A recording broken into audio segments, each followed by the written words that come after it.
இன்றைக்கு மாண்புமிகு பிரதமராக இருக்கக்கூடிய திரு நரேந்திர மோடி அவர்கள் பிரதமர் வேட்பாளராக அறிவிக்கப்பட்ட சமயத்தில் என்ன சொன்னார்? டெல்லியில் இருந்து இந்தியா முழுமைக்கும் திட்டமிடுகிறது என்பது அகற்றப்பட்டு அந்தந்த பகுதியில் இருக்கக்கூடியவர்கள் துணையோடு திட்டமிடுவதால் என்னுடைய அணுகுமுறையாக இருக்கும் சொன்னார். நான் கேட்கிறேன், மாண்புமிகு பிரதமர் மோடி அவர்களே, ஒரு காலத்தில் குஜராத் மாநிலத்துடைய முதலமைச்சராக இருந்த மாண்புமிகு பிரதமர் மோடி அவர்களே, கடந்த 10 ஆண்டு காலத்தில் நீங்க சொன்னபடி மாநிலங்கள்கிட்ட நடந்துகிட்டு இருக்கீங்களா? இல்லையே. அதுக்கு மாறா உங்களுடைய செயல்பாடுகளும் உங்கள் அமைச்சோட அணுகுமுறையும் எப்படி இருக்கு? மாநிலங்களை எப்படி அழிக்கிறது, எப்படி ஒழிக்கிறது, மாநில உரிமைகளை எப்படி பறிக்கிறது, எப்படி சிதைக்கிறதுன்னு சர்வாதிகார எண்ணமா தான் இருக்கு. நான் பிரதமரான மாநிலங்களுக்கு முக்கியத்துவம் தருவேன்னு சொன்னீங்களா? அப்படி மாநிலங்களுக்கு முக்கியத்துவம் கொடுத்து கூட்டாட்சி ஜனநாயகத்துக்கு மதிப்பளிச்சு நீங்க செயல்படுத்துற செயல்கள் என்ன? அதுதான் என்னுடைய கேள்வி.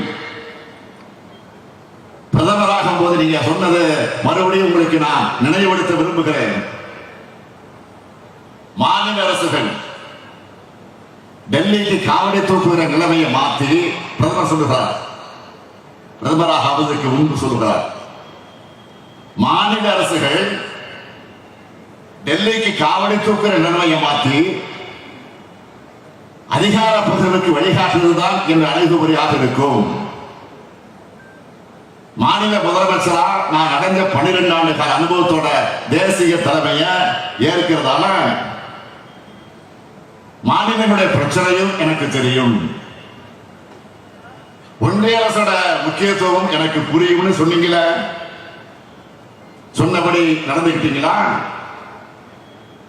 வரி விதிப்பதில் மாநிலங்களுக்கு உரிமை உண்டா?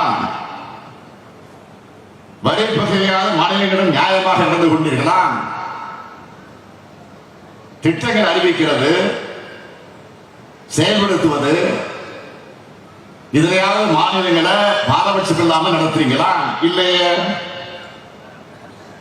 கூட்டாட்சி தத்துவத்தை ஆதரிக்கிற நீங்க அப்படின்னு சொன்னீங்கள, அதுக்கு ஒரு சாட்சியத்தையாவது உங்களால் காட்ட முடியுமா?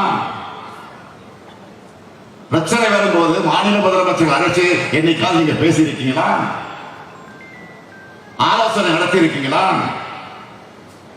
இதுவும் இல்லையே.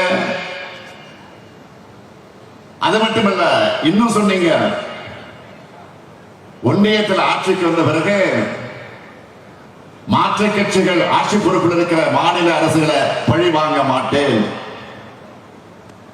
எந்த வகையிலும் மாநில அரசுகள் பழிவாங்கப்படாதுன்னு உறுதியளிக்கிறேன்.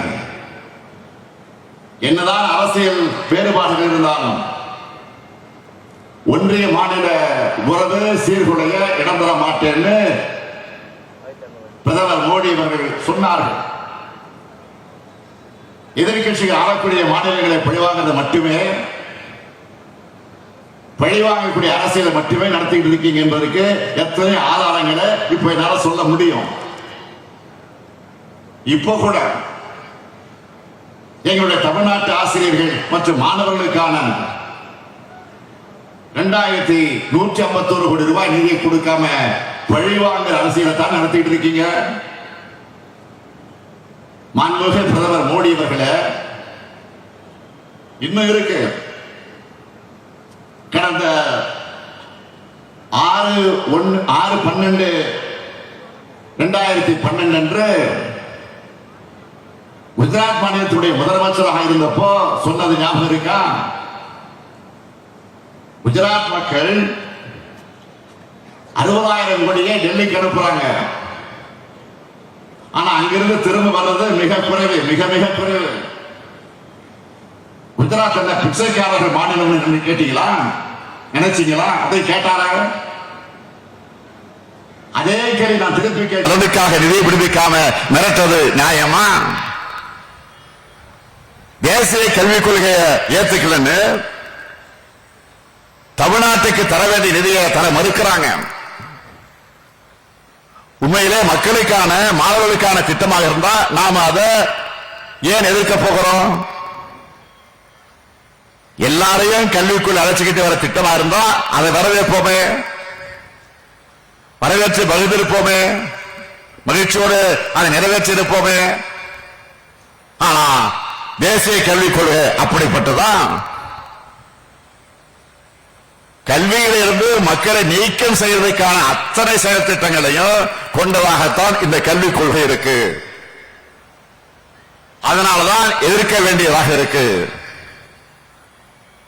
தேசிய கல்விக் கொள்கையை நாம ஏன் எதிர்க்கிறோம்னு அதனுடைய வரைவு கொள்கையா வெளிப்படையாகவே கல்வியாளர்கள் அடங்கிய குழுவை அமைச்சு தெளிவான ஆய்வறிக்கையை நாம் வெளியிட்டோம். தேசிய கல்விக் கொள்கை என்பது கல்விக் கொள்கை அல்ல, அது காவி கொள்கை. அது இந்தியாவை வளர்க்க உருவாக்கப்பட்ட கல்விக் கொள்கை அல்ல, இந்தியை வளர்க்க கொண்டு வரப்பட்ட காவிக் கொள்கை. இந்த கல்விக் கொள்கை தமிழ்நாட்டோட கல்வி வளர்ச்சியை மொத்தமா அழிச்சு ஒழிச்சுடணும் தான் நாம எதிர்க்கிறோம். சமூக நீதி எனப்படும் இடஒதுக்கீட்ட தேசிய கல்விக் கொள்கை ஏற்கல. பட்டியல் தமிழ்நாட்டோட கல்வி வளர்ச்சியை மொத்தமா அழிச்சு ஒழிச்சுடணும் தான் நாம எதிர்க்கிறோம். இந்த கொள்கை மறுக்குது.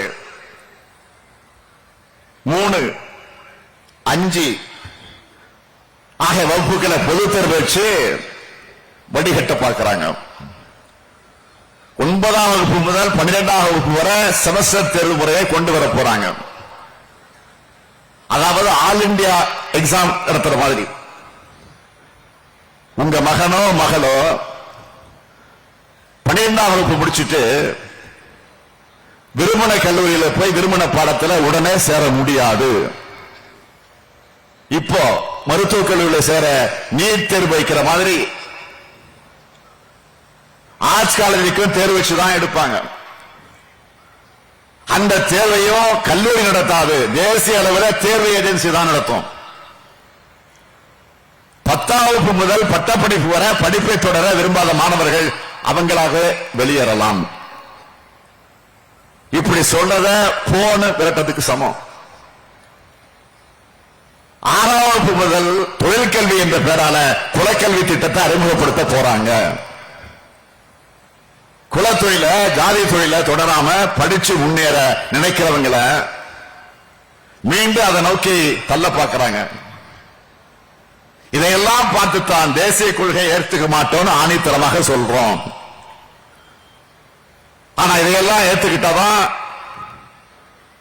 தர்மேந்திரா பிரதான் சொல்லுகிறாரு, இதை ஏத்துக்கிட்டு ஆகணும் என்று சொல்லுகிறார்.